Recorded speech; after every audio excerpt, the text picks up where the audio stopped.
Not sure if you know, but you've been in some woman's belly for a month now. Some woman's? Why, you? Fine.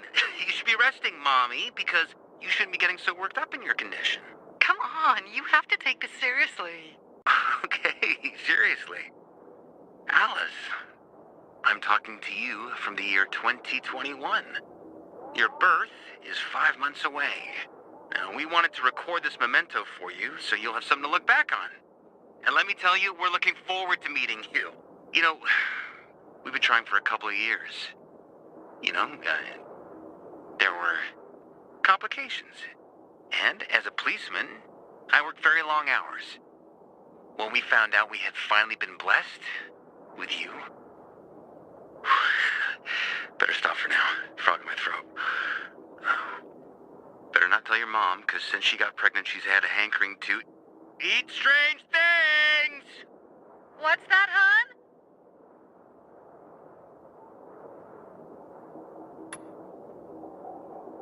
Hey, little Alice.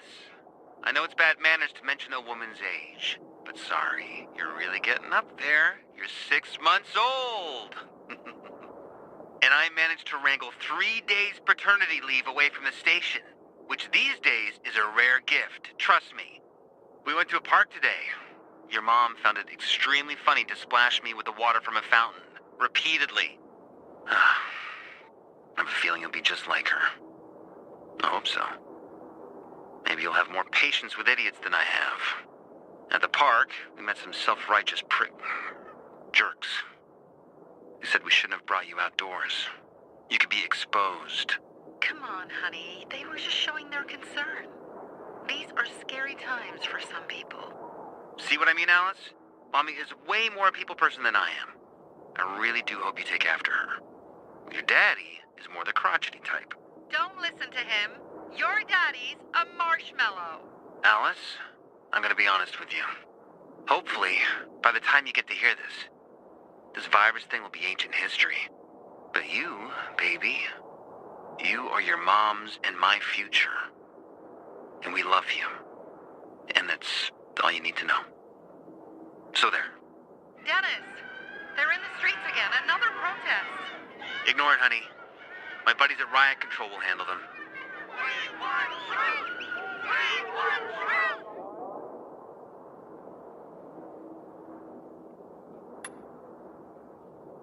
How's it going in there, little Alice?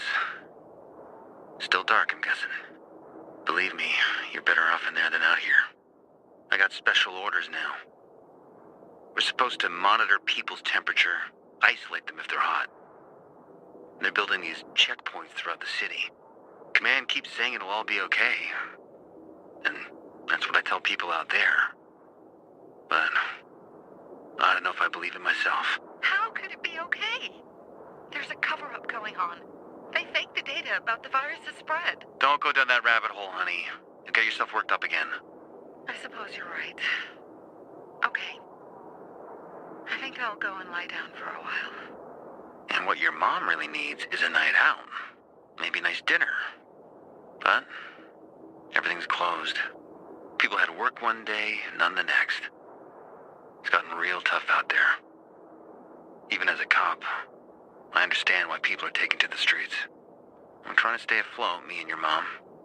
Not to expose ourselves, or, above all, you. I think I go crazy if something happened to you.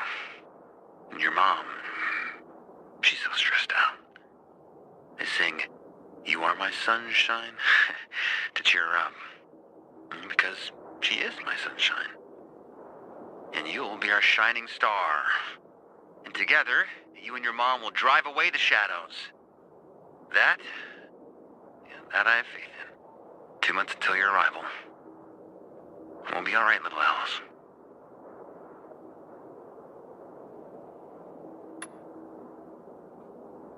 Hey, Alice. We couldn't get to a hospital. They're all closed because of the lockdown. And I was told the military hospital is reserved for wounded first responders, as well as officers. So, doctors say you're a high-risk pregnancy now. Already up to some mischief in there, eh? Good thing my buddy Leonard, Uncle Leo to you, is a doctor, or I'd rather not go down that path. Leo will deliver you here at home. He's bringing a nurse, so it'll happen just like in a hospital. Leo expects your mom to go into labor this week. He'll hightail it over here as soon as that happens. I don't like to admit this, but I'm scared. Yeah. Cops can get scared. Especially these days. Oh well. So much for these recordings being the joyful record of your pre-life life. But it's helping me somehow, you know? Talking to you. Since the walls are finished, they imposed martial law. We're supposed to enforce that. But clashes with civilians are becoming more and more violent. People are going crazy, looting, and worse, worlds falling apart, my baby girl. I didn't know. I couldn't know that at all. I'm so sorry. This is not the life I wanted for you.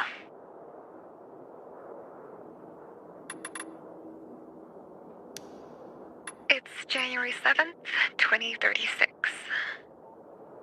I found your recordings.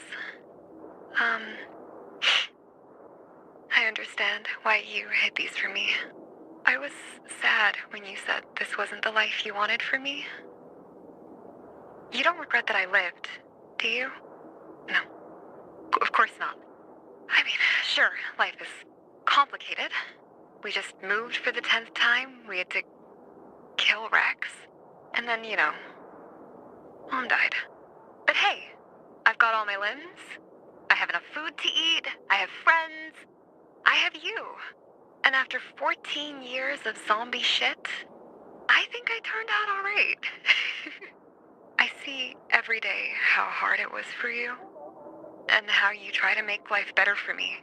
And that, well, if it wasn't for me, you might not. I can't even say that.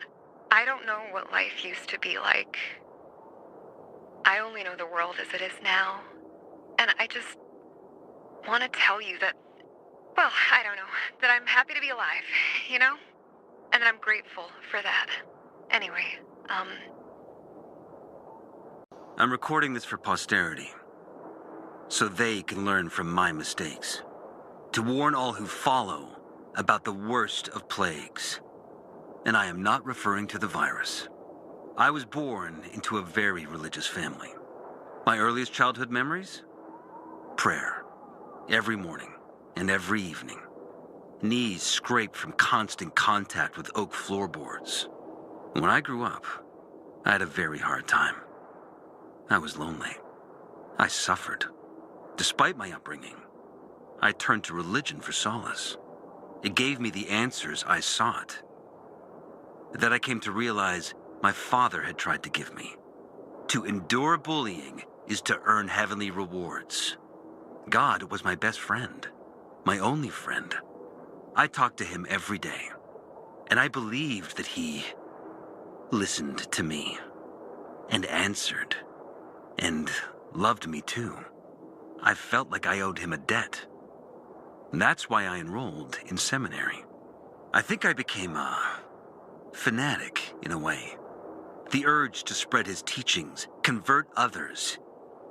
It was not about God. It was about my own shortcomings.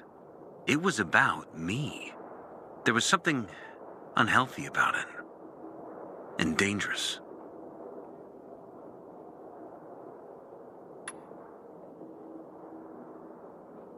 At the age of 23, I became a priest. Still just a snot-nosed kid, and I was supposed to be a shepherd of souls. I felt I was meant for this. I had answered the call. If God was with me, then who could be against me? I was full of conviction, faith that I could make the world a better place. But the world had other plans. Many times, I performed someone's last rites. I held their hands as they died. And in that last moment, in the millisecond before their last breath, I saw in them relief. Not because they were moving on to some kind of better world, to heaven, but because it was the end of something painful.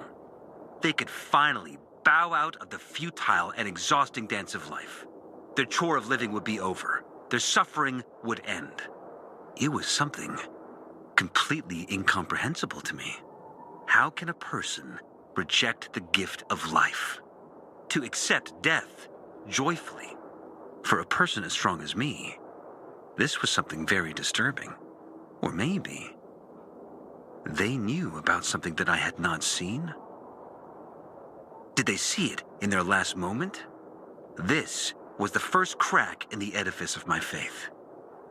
And then, the epidemic started.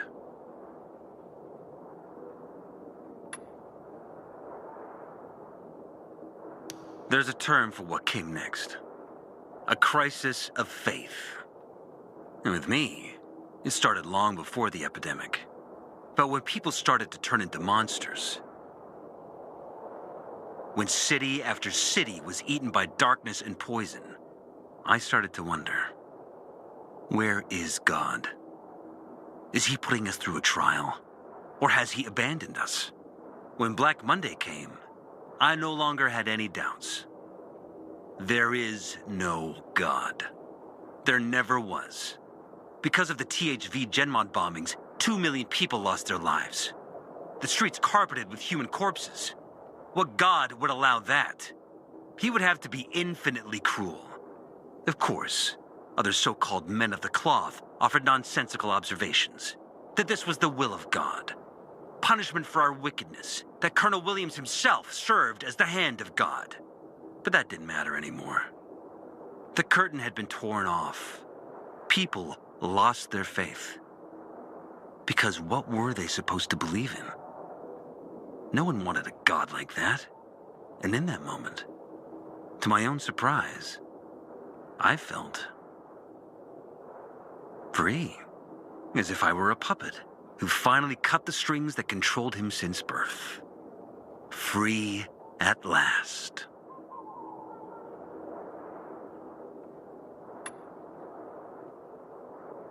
After the Black Monday massacre, most people lost their faith.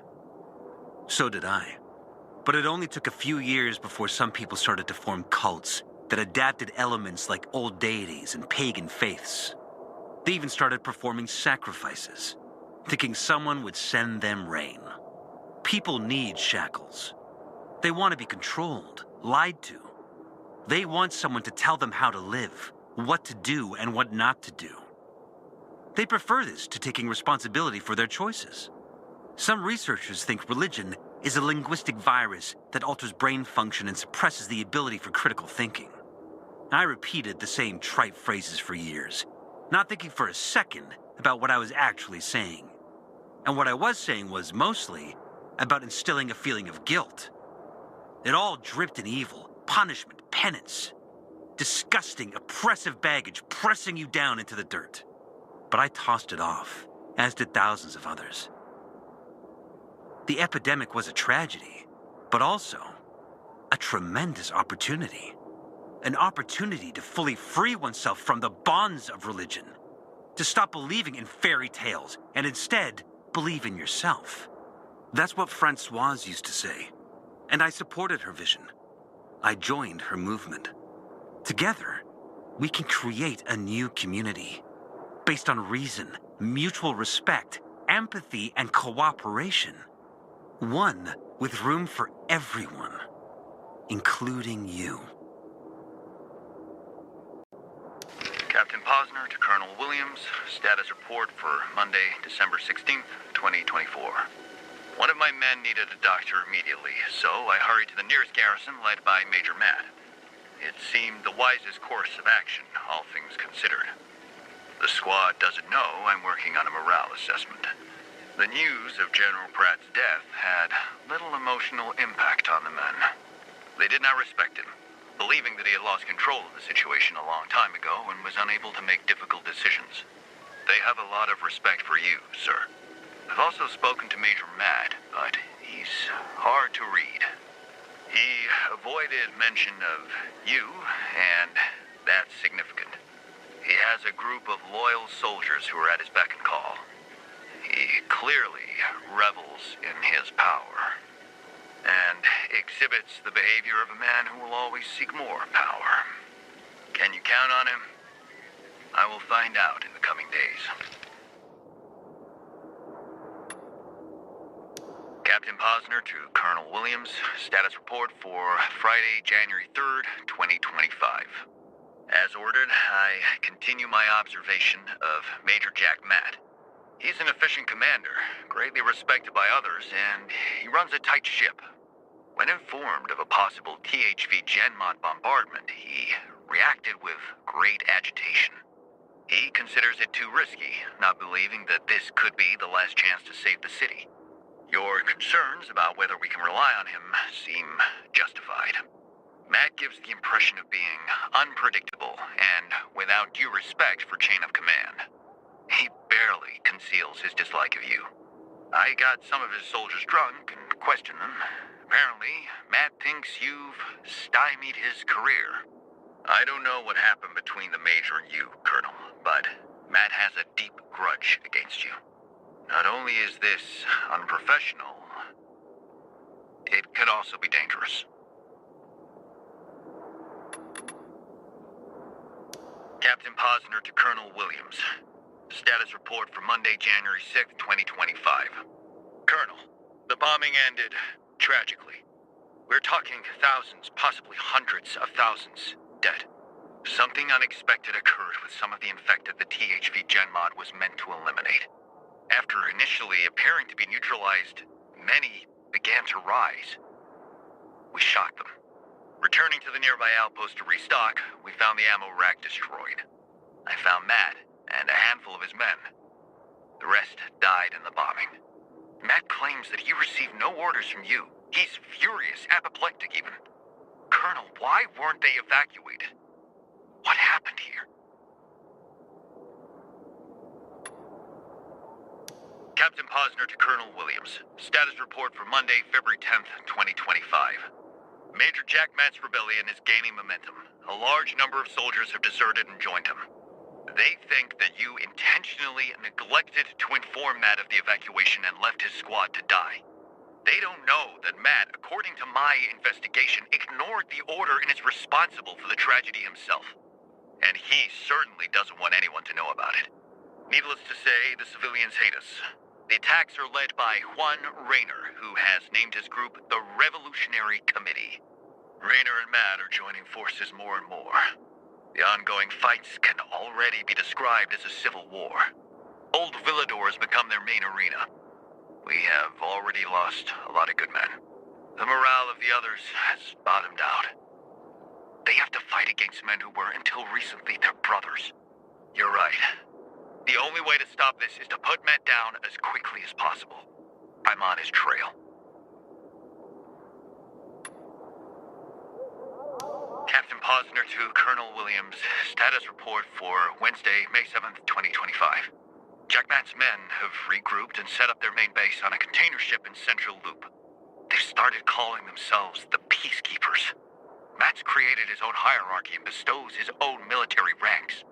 He suffers from profound delusions of grandeur, despite clear evidence that he's a traitor. He has broken his military oath and insists that his followers pledge allegiance to him and him alone. Their slogan is dignity, peace, brotherhood. It's horseshit. The man who started a civil war speaks of peace and dignity. You are right. It becomes more evident every day that he is a sick, dangerous man. He wants to kill you, Colonel. It's his obsession in order to keep the truth about him hidden. That's why we have to kill him first. I have a man on the ship who feeds me intel. He'll let me know when there's a good time to get Matt. Colonel, this is Posner. Date is June 11th, 2025. I am injured. It doesn't look too good. We probably won't play bridge anymore. That motherfucker, Matt, I had him with his back against the wall. He stabbed me in the gut. I know we've lost the Triumphal Arch, but we must not lose hope. Someone has to stop Matt. the hands of such a man. Hopefully, my men will find this recording on my body and deliver it to you. Colonel, it was an honor to serve with you. Villador. Why, it's another lovely day in the great city of Villador. How did our fair city look several centuries ago? Originally known as Gressburg, a settlement on the banks of the Tersawa River, it received its city charter in 1033 from King Engelram IV, who renamed it Villador. Thanks to trade with the East Indies, Villador grew in importance during the 16th and 17th centuries, drawing in merchants from all over the world. The city's rapid expansion came to a halt in 1772 when the Great Linden Fire broke out. The blaze, which began in the warehouse of the Dutch merchant Jacob Linden, engulfed most of the old herring district and claimed thousands of lives. Yet, as the residents of Villador say, these walls shake but never fall. Even as ruins were still smoldering, reconstruction began, with the new Elysium district rising from the ashes. Built from stone, taken from the quarries of old Villador. Then, at the end of the 18th century, the Church of the Holy Trinity was built, a magnificent example of the neo-Gothic style. Look at the shimmering stained glass windows and prick up your ears. Is that the echo of prayers uttered by your ancestors? None of this would be here had Jacob Linden not had a thing for matches.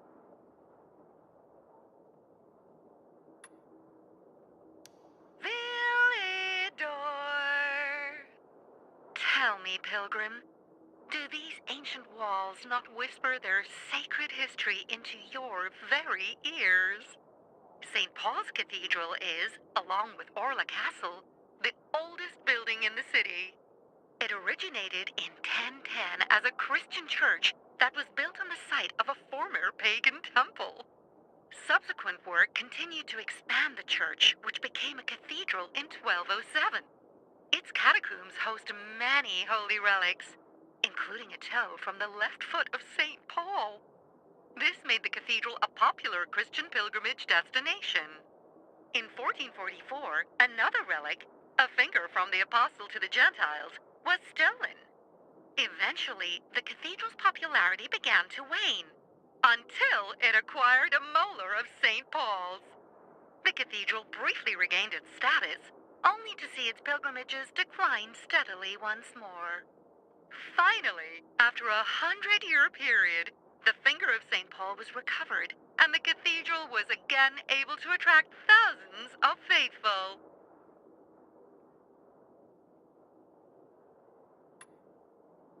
Villador. The VNC Tower is headquarters to the Villador News Corporation TV channel.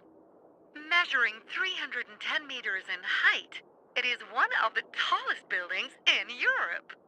Its observation deck presents a magnificent view of the city, from the skyscrapers of the business district to the castle, Elysium, and Old Villador. VNC programs are watched by millions of viewers every day. They are broadcast around the globe and have been translated into many languages. The station earned its viewers' trust through reliable and professional reporting and award-winning documentaries. Recently, in a bid to grow their audience, the VNC began producing tabloid content and launched several entertainment channels. This spurred protests by some of its more traditional viewers, culminating in the incident known as Brian's Ultimatum. 38-year-old Brian Nedelec barricaded himself in the offices of the reality show Villador Shore, insisting that the program be immediately canceled, or he would jump out of a window. Let us honor his memory with a moment of silence. VNC Television is an official partner of the Villador Office of Tourism. Coming soon to the VNC, the 17th season of Villador Shore, which will bring you romance, betrayal, lies, and love. Lots of love. I'll definitely be tuning in.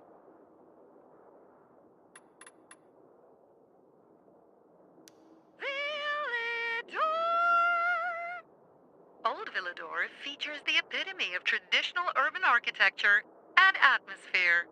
It is a reflection of the epic history of our beautiful and proud city, nestled on the banks of the Tursawa River. Evidence of the area's first settlers has been traced to the beginning of the 9th century. The oldest district in the city is Horseshoe. During the later expansion of Old Villador, the growing city added the Trinity, Houndfield, and Quarry End districts. This last area became the primary source of the stone used to rebuild Villador after the Great Linden Fire. Though the quarry was shut down ages ago, you can feel how the legacy of its workers permeates the spirit of this place. The smell of sweat from powerful men with muscular arms, massive shoulders, legs like Corinthian columns, pitting their untamed might against the hard rock. Oh, those were the days.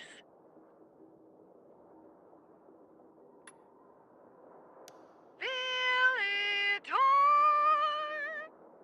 Horseshoe is the oldest part of the city, with some buildings dating back to the 15th century. Its name comes from the shape of the walls that bordered it in the 17th century. The district is also home to the Water Tower, formerly the Bell Tower built out of a military outpost. Its small, winding streets bear odd names whose origins have faded with history. It's the home of the last craftsmen's workshops and antique stores, the spirit of a bygone era. The greatest poets sought inspiration in Horseshoe, and their souls soar above its rooftops still. Perhaps, brave traveler, you too will find inspiration here. Today, Horseshoe is a favorite meeting spot, especially for lovers. I, myself, once met a match from a dating app there, whose bio said he was a 30-year-old dolphin trainer with the body of a Greek god. Unfortunately, the man who appeared was a 50-year-old vacuum cleaner salesman who brought his mother along. The date was a bust, but at least I was able to buy the latest Turbo Duster model at a killer price. Villador! Orla Castle was erected in 1115 on a wooded hill. It became part of fortifications meant to protect the inhabitants of Villador from the Vikings, who would invade by way of the river Tursawa. The castle survived not only the Scandinavian warriors' attacks, but also fires, plagues, and the world wars. It is as solid and stubborn as the inhabitants of Villador themselves. Today, Orla Castle is one of Villador's prime tourist attractions, which each year draws in thousands of visitors. Who amongst us has not wanted to feel, just for a moment, like a brave knight or beautiful princess? Still stirring up emotions are the dungeons, where they imprisoned the most dangerous rogues of their day. In all the dungeons' centuries of use, only one person managed to escape: Andrew Zarapatha. This seemingly docile accountant was sentenced to 15 years of prison for tax fraud. He had, however, one extraordinary talent. He could talk people to death, sometimes literally. Thanks to his unbearably wooden and dull tales, he was able to neutralize guard after guard and calmly walk out of the prison. What became of Andrew Sarapatha remains a mystery to this day.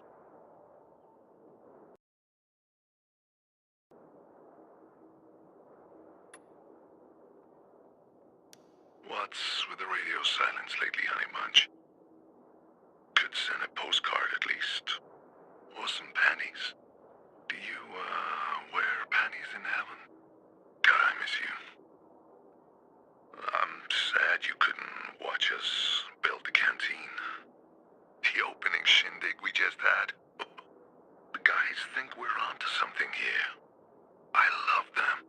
Killian, Hakon. See you, Frank? Careful with my tape recorder. You'll break it. It'll be fine. Fuck off and good night. You know, ever since you left, my life's been dedicated to the Night Runners.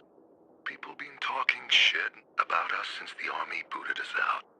ignoring all the good we've done. They say we're junkies because of the inhibitors. They just don't get it. Anyhow, I grabbed Killian and Hakon, and I said, let's build a home where everybody, and I mean everybody, can gather and feel safe. Remember, my old man was an architect. I picked up a few tricks here and there. And so a bit of fucking around and wham, we had a canteen. Ain't much to look at. Sort of an ugly child you love anyway. But now, everyone's got a place to come sit, drink, and talk. Night runners, PKs, survivors, hell, even renegades, if they behave.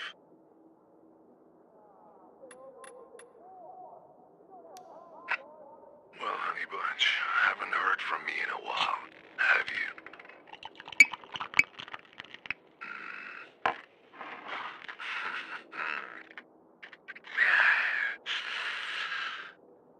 Busy gardening? Man, you get lost in your own world. Made you easy to sneak up on bear hug. Couldn't do that now, what with the bum leg and all. So listen, honey bunch. Got an idea to bring hope to people cut off from each other, huh? All I needed was the VNC tower. Thought we could hack it. But now, except for me, everyone who went, they're all dead. The Night Runners are gone. Yeah. And all because of fucking Hakon. Gave me some bullshit about the plan being suicidal. The night before the mission, he got in my face. With everyone watching. Oh yeah, I told him to fuck off. But didn't think he'd actually bail. We'd had arguments before. But he was a no-show. He even turned Killian against me. Maybe he thought I'd cancel the mission. Well, I didn't. And inside were a fuckload more volatiles than our intel led us to believe.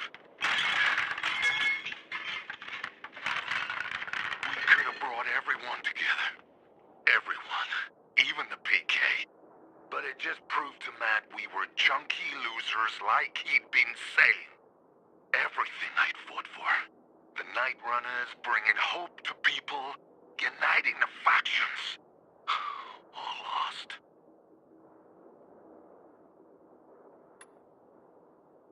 They harm me, you know. And Dave, whose legs I watched get torn off by a volatile. Edgar, all of them. But the real pest is Ravik. I was pissed when he took Hakon's side, but then the bastard showed up anyway. Stupid kid. Let's talk about something else. So, been thinking, maybe it's time I joined you, you know, huh? Frank, lay off the bottle. You reek. Don't like the stink? Then leave, Killian. I can't watch you do this anymore. And close your eyes. Huh? Can you see them? Dave, Edgar, Ravik? Man, that other kid. What's his name? He wasn't Night Runner material. Anton. You were right about him, but not about the mission. Would have been fine if we got in together. Then we'd all be dead. Shut up. Remember what I said?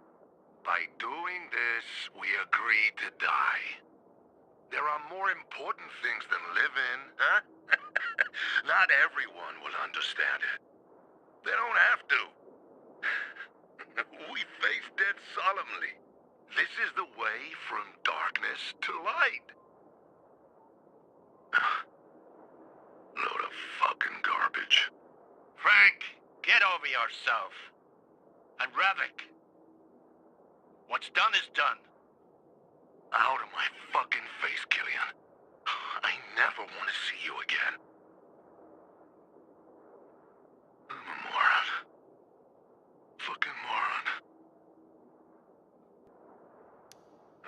to talk to you for hours, but people here, yeah. They just won't leave me the fuck alone. Even though I won't give me a break. Did I ever tell you about her? Took her in a few years ago when we were building that canteen. Raised by the nomads, she needed some guidance, yeah.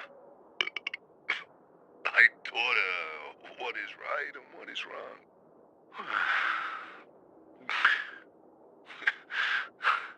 At least I hope so. Yeah. But lately though, she's been acting cocky, huh? Comes in like some PK sergeant to see if I'm drinking. Whoa, but she helps out around the canteen. Nice to be cared for again. Hakon and Killian. Fuckers are long gone. That's right. Lawan's a complex creature. Clever, huh? Clever. But stubborn as a child. Do you remember how we wanted to have children? Sometimes, I put the bottle down to help that snotty-nosed little bride with things. Maybe maybe someday she'll finish the work I started, huh? Yeah. Whatever. I've kind of been neglecting her because of this drinking. I don't want her to do something stupid. She has this dark side. You know, this will be my last recording. Goodbye, Hannah. You were the best. Even if only in my drunken head. Tomorrow, I'll destroy these tapes. But, for now, cheers.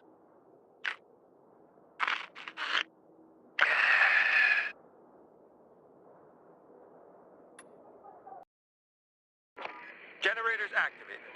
Only got the antenna left. Cool. Listen, Brasco. I know Sierra's death hit you hard. I just want you to know.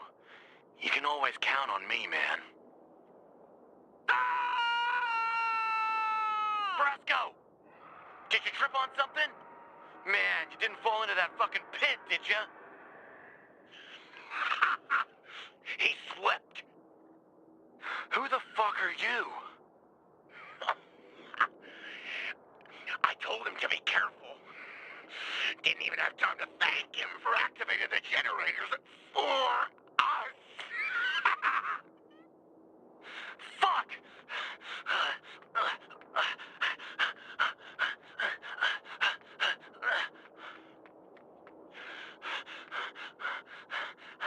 Base!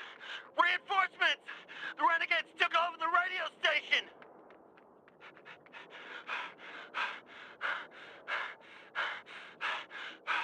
I'm near the exit! Fuck! I'm surrounded! Fuck off! Let me go!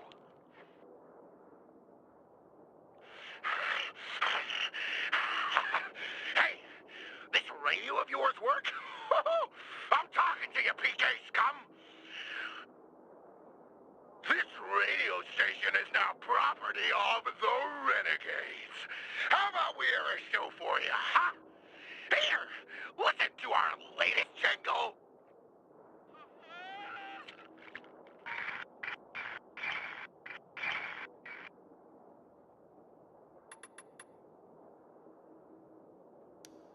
Little Ron the base? The exit downstairs is jammed, so we're gonna try and find a way out at the top. Sierra and I found Private Kitty in the lobby on the lowest level. Oh, what's that stink? Kitty, did you just fart? Is that how happy you are to see us? What? No, I didn't. Ha! We missed you, punk.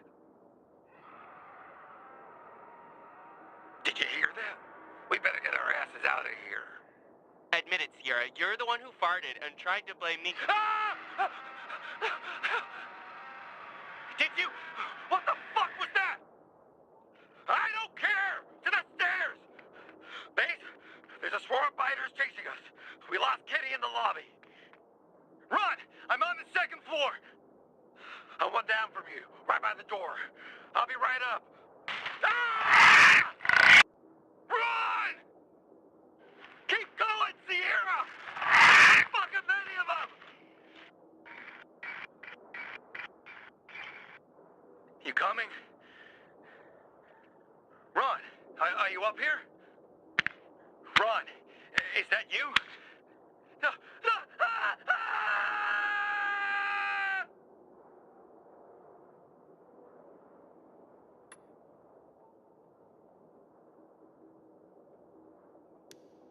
Don't you find it strange that a group of Bizarrians wants to hand us over an injured PK in a place like this? Take it easy, Auntie. Chris, behind you! How many times do I have to tell you? Don't call me Auntie! Private First Class Bartez is depressing enough! Sure thing, Auntie. Chris, watch out! There's too many of them! Let's go up, Chris! Up! Say hello to Jack and Joe! Bartez! Bartez! What happened? She took down 7 chicks, but it wasn't... She's dead, Chris. More Duke's coming our way. We gotta withdraw. I'm staying put, Fishbowski. Chris! Bartez didn't save your ass so that you could get yourself killed. Let's go! Come on.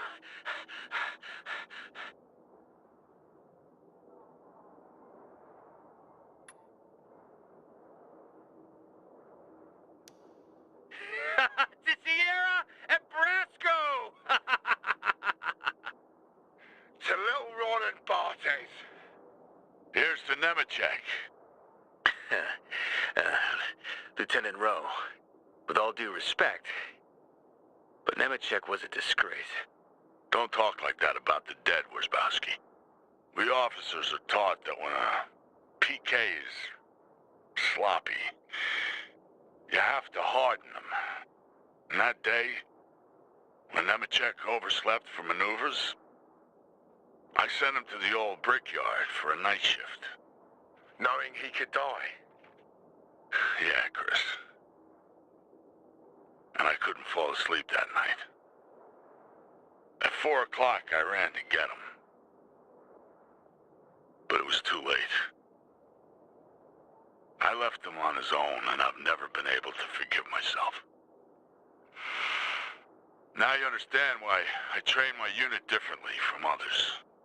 Well, first your brother, then the world.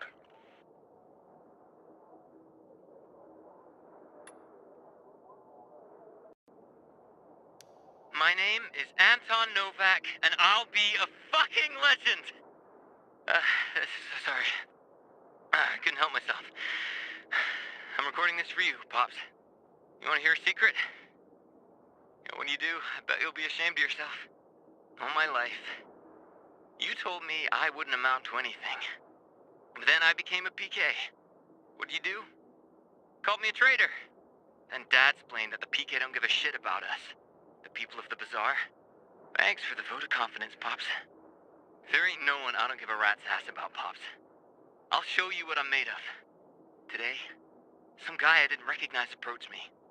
Said if I was looking to be a hero, I was looking in the wrong place. And that I have potential. I never heard that from you. Said to meet him on the roof of the old textile factory at midnight. And here I am. Like an idiot. What am I doing here? Yeah, maybe I wanted to show you. I wanted you to see. Oh shit. What the... Dude jumping between buildings like a fucking panther. Fuck. I can't let him find me. Come on out, kid. I know you're here. I'm Killian.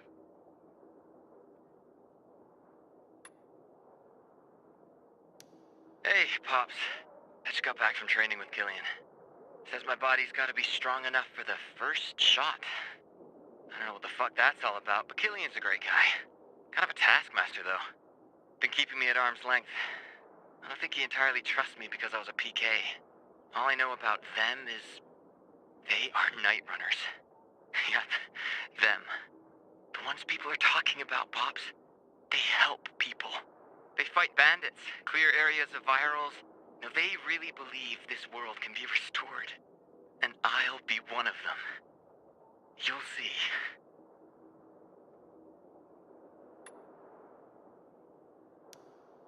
Hey, Pops. I don't feel too good. Got that first shot today. Whew. Found out they had their eye on me for a while. Stole my PK medical files, found out my blood type. Then Killian recruited me. This shot contains some crap they call inhibitors.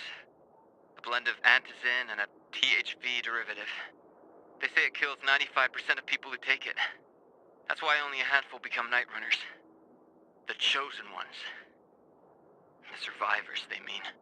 And that means me now. Killian says I have one of the strongest metabolisms he's ever seen. Soon, I'll be like him. Jumping around buildings like a fucking grasshopper. I can imagine you shaking your head at all this. Especially getting shot up. You gotta look past that. We have a chance to make a difference. To be the light in the darkness. That's what Killian says. In a couple of days, we're heading into a dark zone. I'm not afraid. Not a bit. I'm looking forward to all of it, Pops. Just wanted to tell you that... Whatever, I have to go.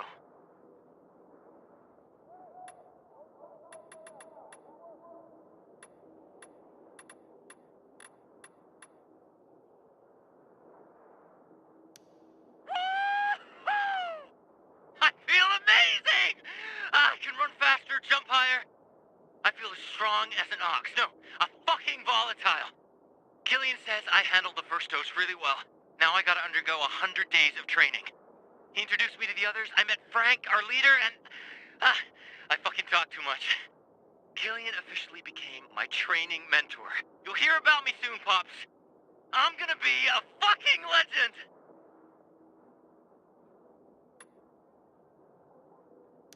Hey, Pops. Today I was pulling civilians out of that dark zone I told you about, with Killian. It was my first dark zone ever. It wasn't that bad, except for just this one thing. We saved a mother and her children who got trapped in there, and I have no idea what got into me. But I wanted to go deeper. I wanted to keep going, find one more family, one more child. Make sure no one was left behind. I had to make sure. Killian tried to tell me we'd cleared the dark zone. For some reason, I didn't believe him. We argued.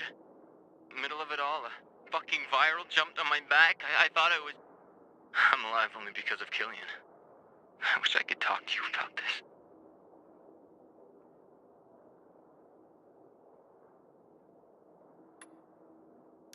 Who does Frank think he is? One minute he talks about my potential, the next he accuses me of reckless behavior. Says that I put others in danger. Back at the dark zone after we pulled that mother and her kids out. Fuck, we pulled it off, didn't we? What's so reckless about success? He spewed some line at me about how he's worried my metabolism isn't handling the shots as well as he thought it would. Can you believe this crap, Pops? My test results were always perfect. If you ask me, it says more about him than about me. He just can't bear someone standing up to him, especially not a young kid. Oh, and check this out. I was put on notice. He'd be watching me, he said. Fuck him. I'll give him something to watch.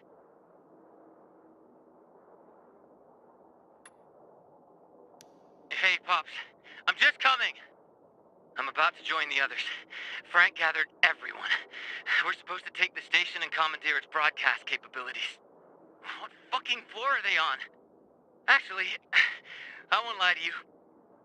They told me not to come. To take a rest, whatever that means. But I couldn't just sit around doing nothing. Where the fuck are are they? Ah! Didn't turn off the recorder. Pops. They almost got me. But they can't break down this door. I'll go up to the roof. I'll make sure we can broadcast to the city. I'll wait here for these fucking monsters to go away, and then I'll slip out. I can't tell how long I've been trapped in here. I think they're gone. But I'll wait a bit longer, just in case. Remember when I was 5, Pops?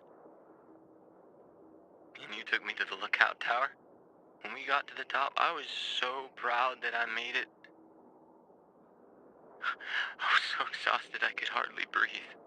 I thought you'd be proud of me. But all you said was that I sounded like some asthmatic old lady.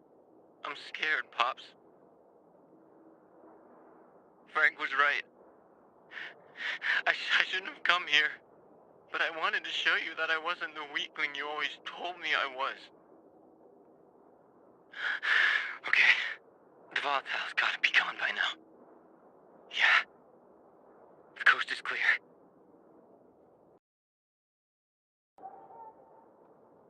Dear listeners, you may find this strange, but to me, this is something very important. My daughter, Renata, is getting married in a week. She was supposed to get married over a year ago. She had invited over 200 guests. She was so happy. But then, you know, THV happened. We had to cancel everything. We were hoping that the GRE would get the situation under control, that the restrictions would be loosened over time. But as you can see, it's only gotten worse. Some of the overseas guests we invited, well, they're gone. In the end, we decided to hold the wedding with only those closest to us in attendance. It is very important to Renata and Waldeck that this happens. And for me, it's important to bake a cake for them. It has been a tradition in my family for generations. The mother bakes a wedding cake for her daughter. Unfortunately, a week ago, someone stole my hens. I realize that now most food, down to each small egg, is worth its weight in gold, but if some kind soul were to share some eggs with us, I would be eternally grateful. Stay healthy, Daria.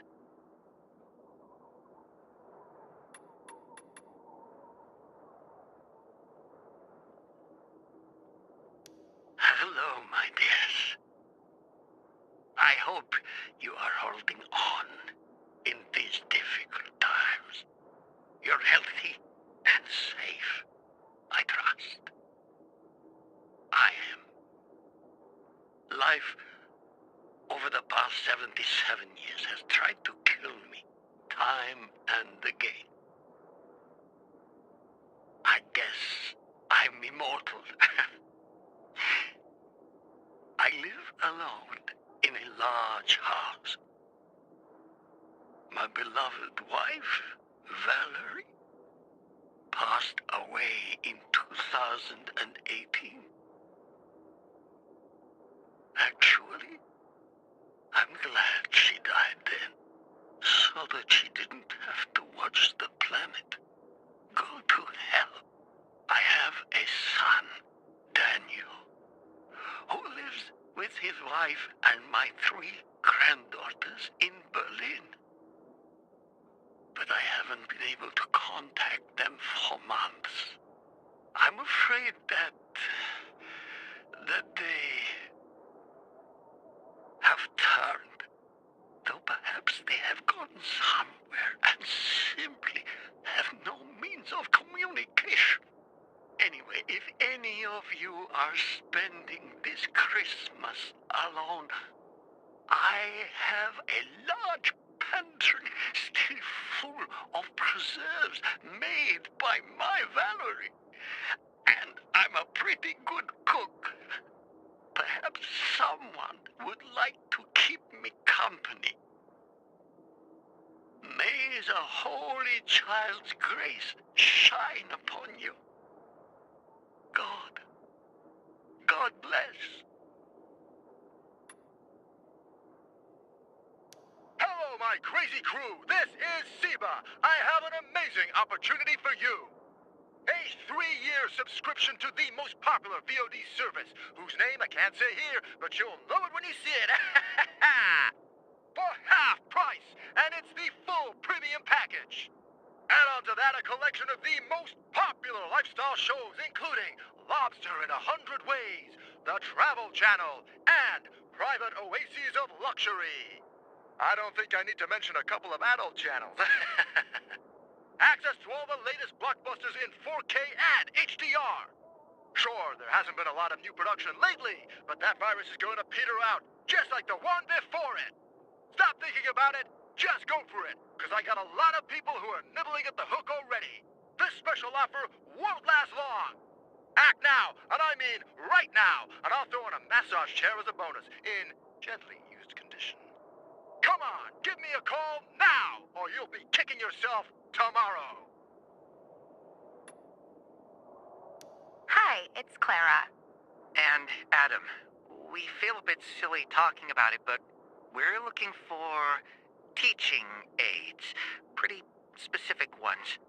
See, with all this fuss about finding food, water, or shelter, our parents never really told us about some other, let's say, basic needs. Right.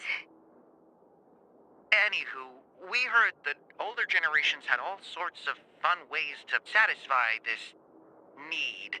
So we're looking for advice, ideas, books if you have any, and accessories. Adam's heard about this thing called PTSM, and he's been raving about it ever since. It's BDSM, and you got pretty revved up about it too when we found those old pictures, I recall. Anyway, if you've got experience in these matters, we would appreciate the help. Yes, we're also open to sharing experiences. Not all of them, Clara, not all of them.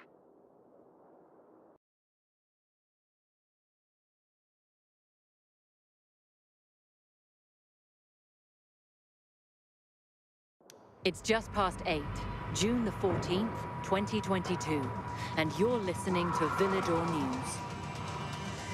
On Tuesday, we witnessed the beginning of a mass exodus, the largest in human history. Governments are paralyzed and the GRE have fallen silent. People have lost hope. Hundreds of thousands of refugees from Gibraltar to Istanbul have gone looking for new homes. Their only wish, safety for themselves and their families. But this is a global catastrophe, not confined to Europe. Martial law in America is aggravating a country already in chaos over fuel rationing. Japan, hit by a variant of the THV, has been decimated. And here, across Europe, borders are quickly closing. Why does the GRE remain silent while so many voices cry out for help? We have no means to travel, except our own feet. I can't go on much longer. But if we stop, we die. We drove 800 kilometers, but they told us to turn back. Back to where? Might as well start digging our graves right here. They attacked my mother the moment we arrived. Just pushed her out the window. I blame the GRE for this madness. They turned their back on us the moment they let the virus leak from their labs. Turned their backs, so we could not see the money changing hands to pay for covering this all up. For Villador News, this is Clarissa Mortimer.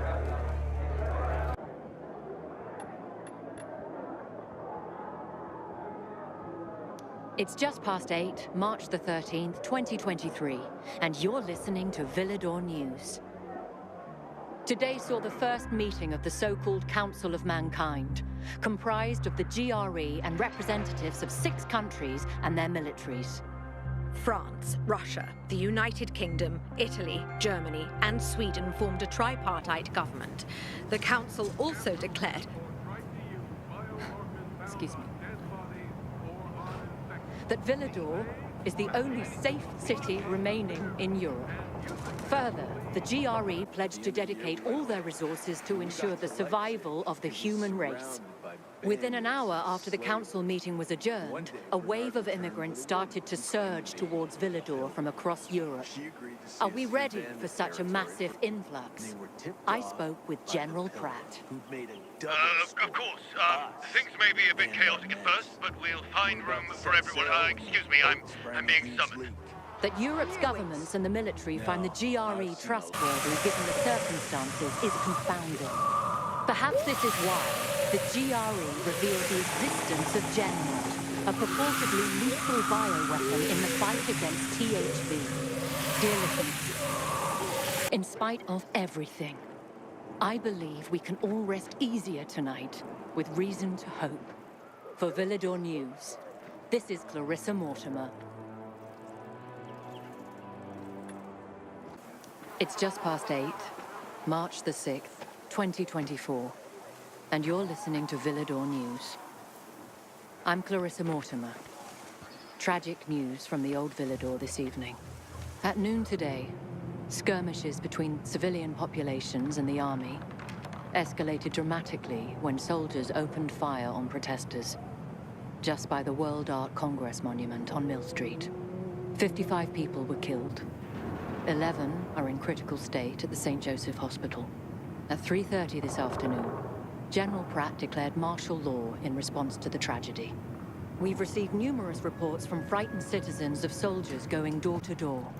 The military advises citizens to remain calm as they collect privately owned firearms, now banned in the martial law declaration. Riots have begun in immigrant camps across the city, and its border has been locked down. This will no doubt shift power to the military within the Council of Mankind, and result in a decline of the GRE's influence. As such actions are often followed by a suppression of the free press. We, here at Villador News, are closely monitoring the situation. With tensions continuing to rise, we will remain on the air, late into the night.